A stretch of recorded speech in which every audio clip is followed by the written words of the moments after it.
forme, on va dire, d'ingénieur, et il a une filière qui est particulière, qui s'appelle informatique et management des systèmes intégrés, où nos étudiants ils sont vraiment connectés. Et pour nous, l'usine Industrie 4.0, pour nos étudiants, c'est déjà du passé. Pourquoi? Parce que nos étudiants sont nativement connectés. Et les sites investissent énormément on va dire, pour faire apprendre à nos étudiants dans les sites qui sont robotisés, pour les CV flexibles, etc. Et donc, je disais que les sites investissent énormément dans les équipements connectés et dans les cellules robotisées pour pouvoir mettre à disposition et pour que nos étudiants voient aussi un petit peu la réalité de l'industrie du futur. Mais ce qu'il faut comprendre, c'est que nos jeunes, les jeunes qui sont en formation, sont déjà connectés. C'est-à-dire que eux, la connexion existe déjà avant même qu'ils rentrent à l'école. Ils sont déjà dans la connexion. Vous avez parlé tout à l'heure des produits électroniques qui existent sur Internet. Donc les étudiants les achètent déjà. Les étudiants, ils ont déjà des capteurs à la maison. Voire même, il y a des étudiants qui ont même des imprimantes 3D. Ces jeux, ils commencent à imprimer, etc. Les Arduino qui sont, on va dire, des cartes électroniques qui permettent la connexion avec des capteurs, et des capteurs pas très chers, existent déjà. Alors, mon discours va être un petit peu nuancé pour assurer un petit peu les industriels marocains par rapport à la réalité marocaine, et pour aussi, en tant qu'enseignant-chercheur. Alors, si par exemple vous êtes dans votre industrie, si vous n'avez pas de problème de stockage, si vous n'avez pas de problème de délai de livraison, si vous avez des clients qui vous pardonnent des retards de 3 semaines, si vous pardonnez à vos fournisseurs des retards de 1 mois de matière première, vous n'avez pas besoin d'être connecté. D'accord? Et vous n'avez pas besoin d'avoir des capteurs.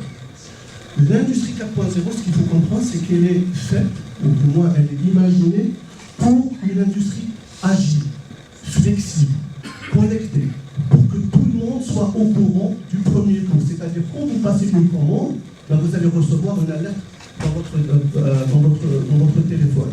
Quand vous avez une panne de machine, il faut que le responsable de la maintenance soit alerté le premier de cette panne.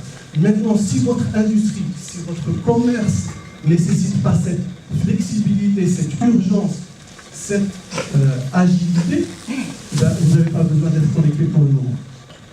Alors, un deuxième point, tout à l'heure, les gens ont peur des capteurs. Sachez que les machines, l'ensemble des machines, fussent-elles même anciennes de 10 ans, 15 ans, ont des capteurs. Donc, des fois, vous n'avez pas besoin de rajouter de capteurs. Les capteurs sont là. Il suffit juste de se connecter aux automates pour récupérer l'information. Et après, la difficulté, c'est le traitement de l'information. Qu'est-ce qu'on va faire de cette information qu'on va accumuler?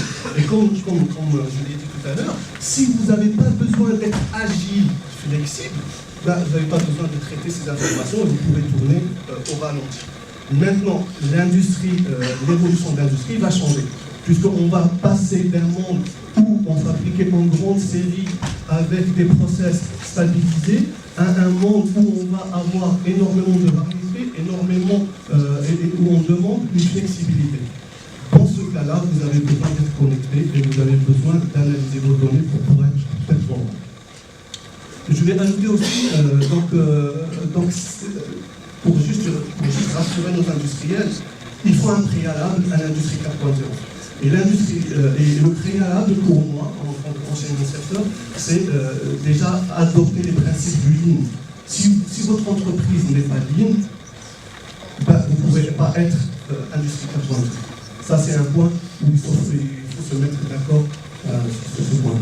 Le deuxième point, une fois que vous êtes que vous demandez de l'agilité et que vous demandez de la flexibilité, c'est quoi l'agilité? Ça veut dire être capable de passer d'une variété de produits à une autre variété de produits en un clin de doigt rapidement en changeant et changer carrément de process le plus rapidement possible. Si vous êtes dans cette configuration, eh bien, vous avez besoin et vous êtes dans l'obligation de vous connecter et d'être connecté et d'utiliser aussi des moyens, on va dire, robotisés et utiliser des moyens de manutention. Alors je vais juste aller un petit peu vers la robotisation, si vous me permettez.